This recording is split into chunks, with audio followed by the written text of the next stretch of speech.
Hi, I'm Daniel Lucas, and welcome to Book 101 Review.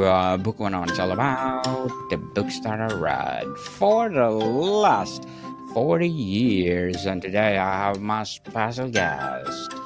She is a human capital strategist, board certified executive coach, and of course, USA Today best-selling author, no other than Miss Cynthia Bentzen-Mercer.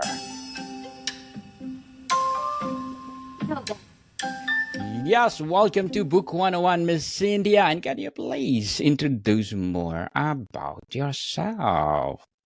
Would love to. So I spent 30 plus years in corporate America in the C-suite.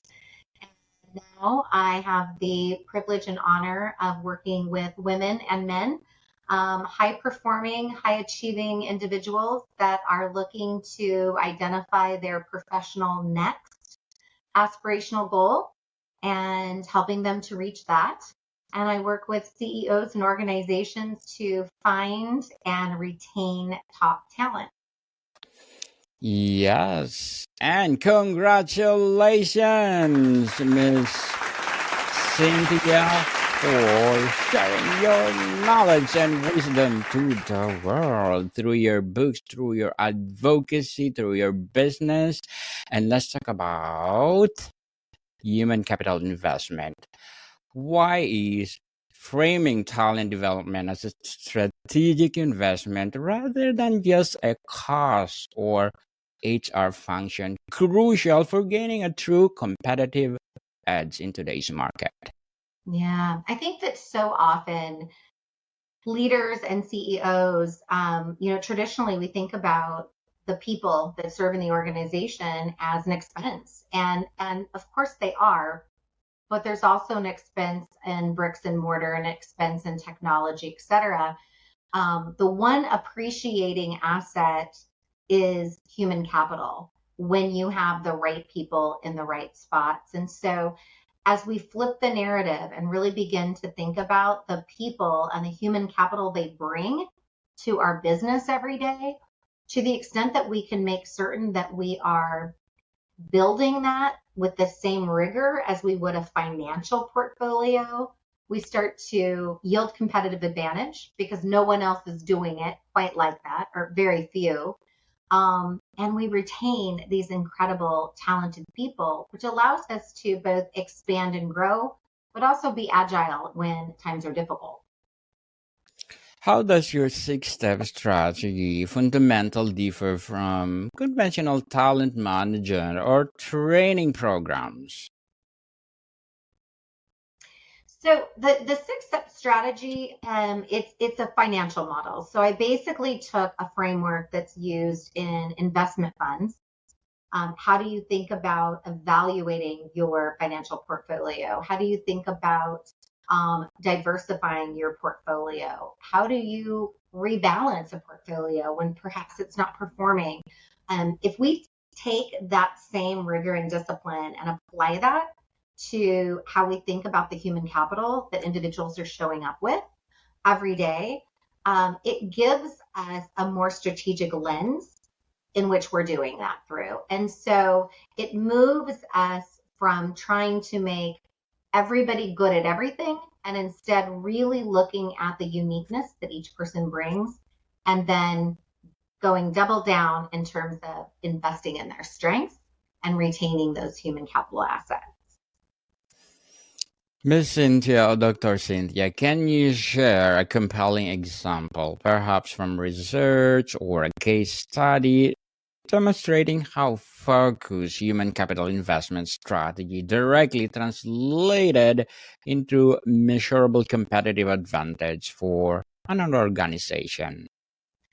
Yeah, one of the examples that I articulate in the book is that there is practical evidence about high performing individuals, and everyone can be high performing. Let me be very clear. Everyone has talent. The question is talent for what? When we identify using predictive validated instruments, not traditional non-predictive tools, to ensure that we have the right person aligned with the role, We know through data and evidence that individuals can produce or perform at 2 to 3 times greater than somebody with average talent for the same position.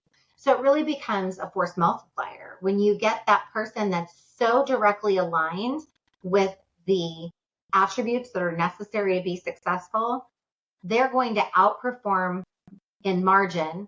And as well, as I said earlier, when you have to scale back, you don't have to let go, hopefully anyone, but as many people, because you can contract because you aren't overstaffed to begin with. You're using that same individual that can flex to 2.5 times more than their counterpart that doesn't have the same talent for the role.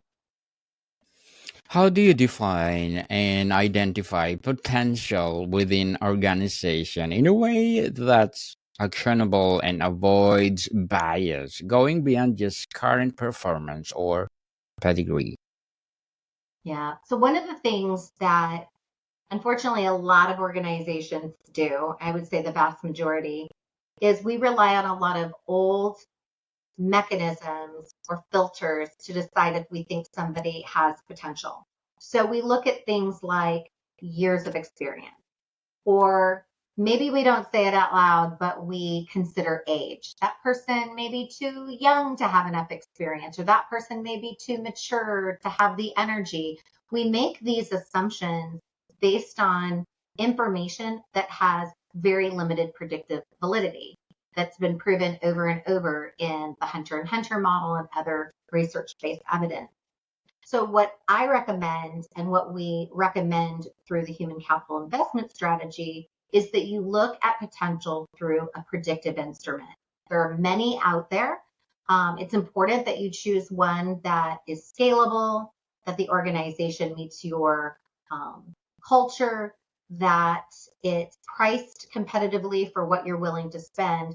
But these predictive tools like Predictive Index or Talent Plus give you information about where does that individual's natural strengths and talents lie, the non-teachable.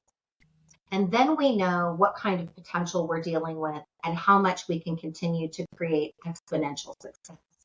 Rather than assuming that because someone is a great bedside nurse, they're naturally going to be a great leader. We know that that isn't always the case. Sometimes it is. But past performance is not a great predictor of potential for a new role. What are the tangibles, business risks, or missed opportunities organizations face if they don't adopt our strategic approach to investing in their human capital?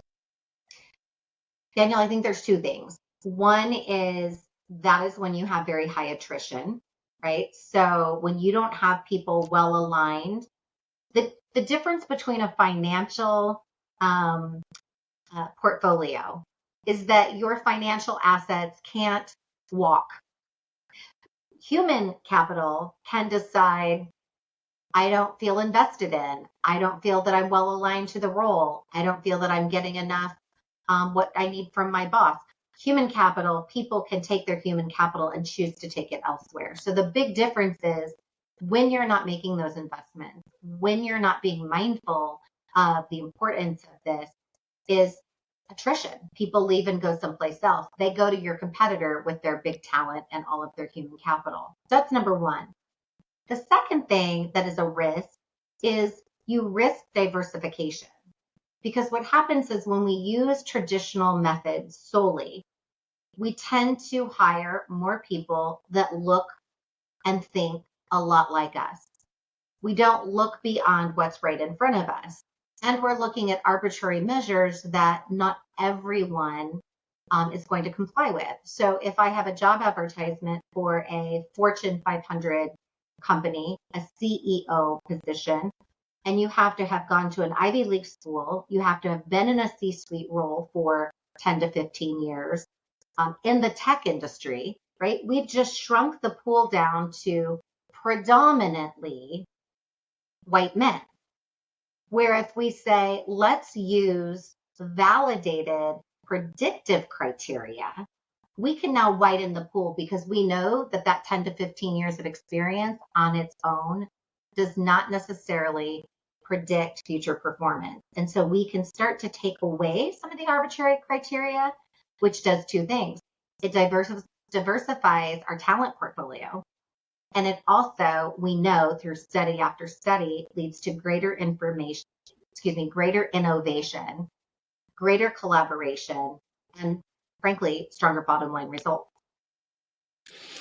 Very well said, Dr. Cynthia. Very well said.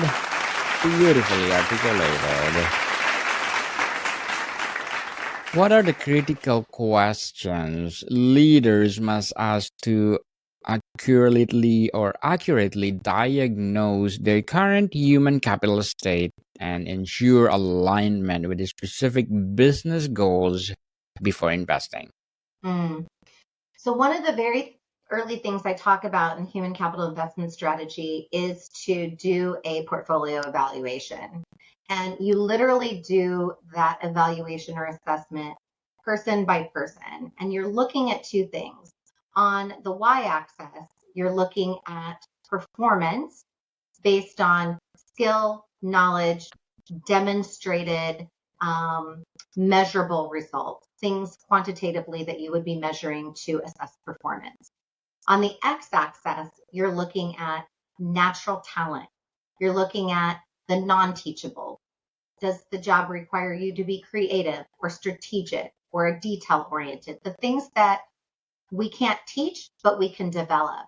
And so with that matrix, we're really looking for who in your human capital portfolio have strong performance and strong natural talent for the current role they're in.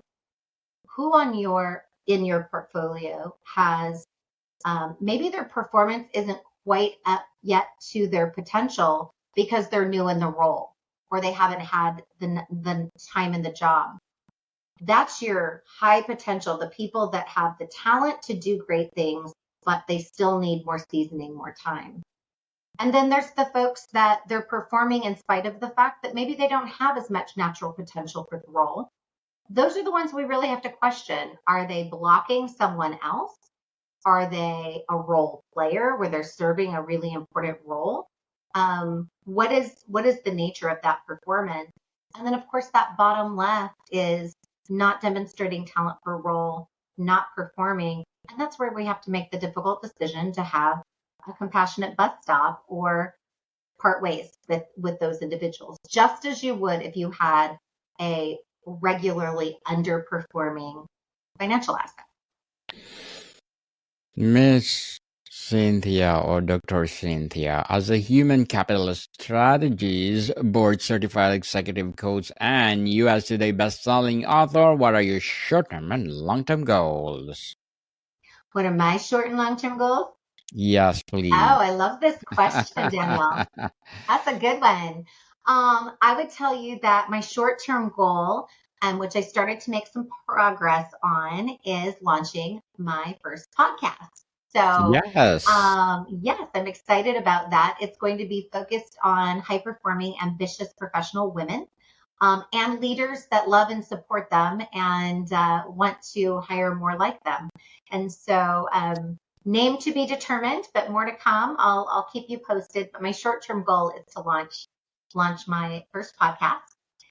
Long-term goal is really, I'm on a movement. I want more and more women in particular to see the value in their worth and their potential and to invest in themselves.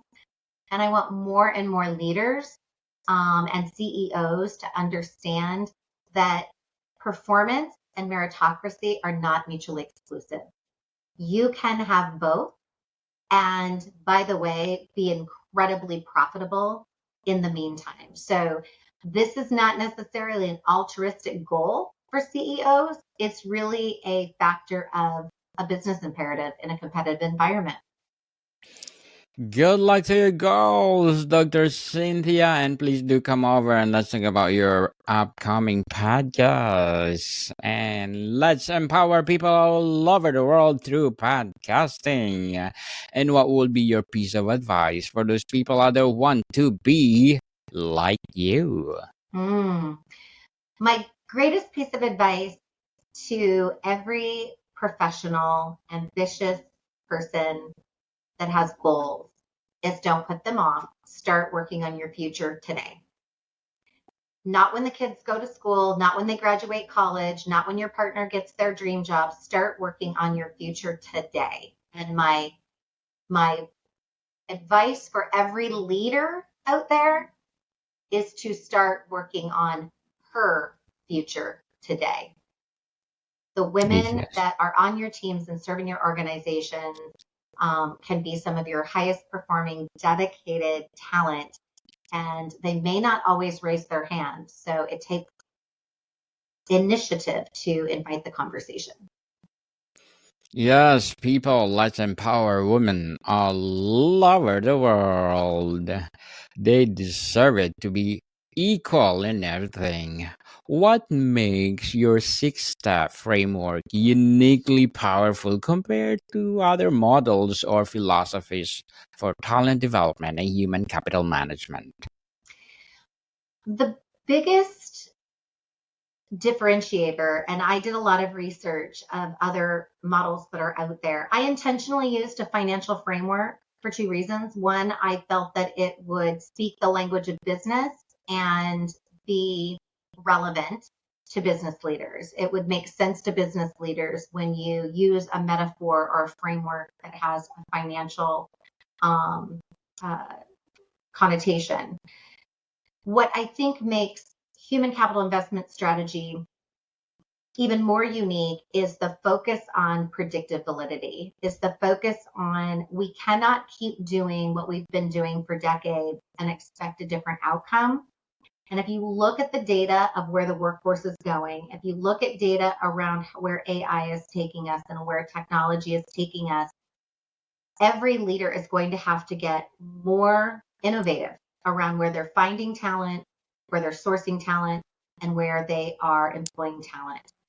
It's going to get more and more unique and challenging, and old traditional methods are not going to serve leaders in the future. So for me, this is really a getting out ahead of and really having an opportunity to have that competitive advantage, because so many aren't thinking this way, that for those innovative leaders and CEOs that are willing to take the leap and focus on evidence and science rather than solely their gut, they're going to see it in the bottom line.